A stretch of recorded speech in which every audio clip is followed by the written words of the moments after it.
ముందుగా కడాయిలో 4 spoons oil వేసుకుని 4 ఆనియన్స్ కట్ చేసుకోవాలండి. చిన్న ముక్కలుగా కట్ చేసుకుని అందులో వేసుకోవాలి. 2 పచ్చిమిర్చి చీలికలు కూడా వేసుకున్నాను. బాగా ఫ్రై చేసుకోవాలండి. దోరగా వేయించుకోవాలి. కొంచెం కరివేపాకు కూడా వేసుకుని బాగా ఫ్రై చేసుకోవాలి. బాగా ఫ్రై అయిన తర్వాత 1 స్పూను అల్లం వెల్లుల్లి పేస్ట్ వేసుకుని పచ్చివాసన పోయేంత వరకు వేయించుకోవాలి.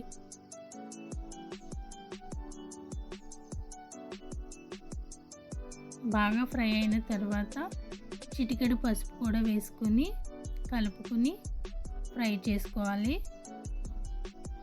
ముందుగా నేను పావు కేజీ చికెన్ తీసుకున్నానండి. దాన్ని మ్యారినేట్ చేసుకున్నాను 1/2 అవర్. అది కూడా అందులో వేగిన ఉల్లిపాయలు ఉన్నాయి కదండి, అందులో వేసుకుని కలుపుకోవాలి. బాగా కలిపి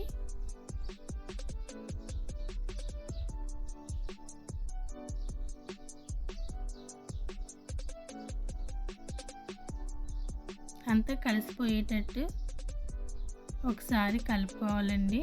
కలుపుకొని మూత పెట్టి కాసేపు మగ్గనివ్వాలి. చికెన్లో ఉన్న వాటర్ అంతా కూడా బయటికి వచ్చేస్తుందండి. ఒకసారి చూసుకుని మధ్య మధ్యలో కలుపుకుంటూ ఉండాలి.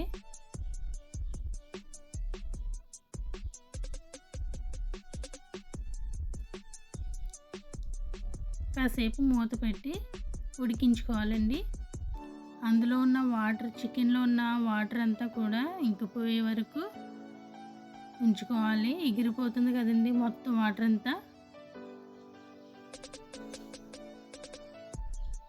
కొంచెం వాటర్ వేసుకోవాలి అందులో.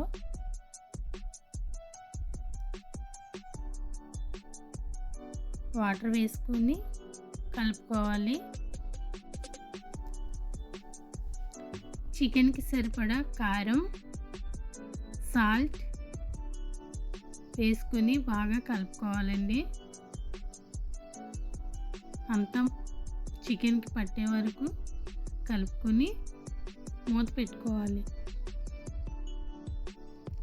మధ్య మధ్యలో చూసుకుంటూ ఉండాలండి, ఎందుకంటే అడుగు పట్టకుండా ఉంటుంది. మధ్య మధ్యలో కలుపుతూ ఉండాలి.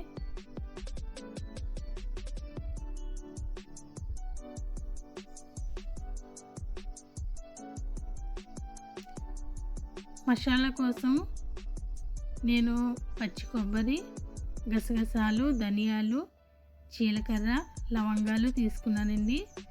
వాటిని మెత్తగా పేస్ట్ చేసుకోవాలి. ఆ పేస్ట్ చేసుకున్న మిశ్రమం ఉంది కదండి, ఉడికిన చికెన్లో వేసుకొని ఒకసారి కలుపుకోవాలి.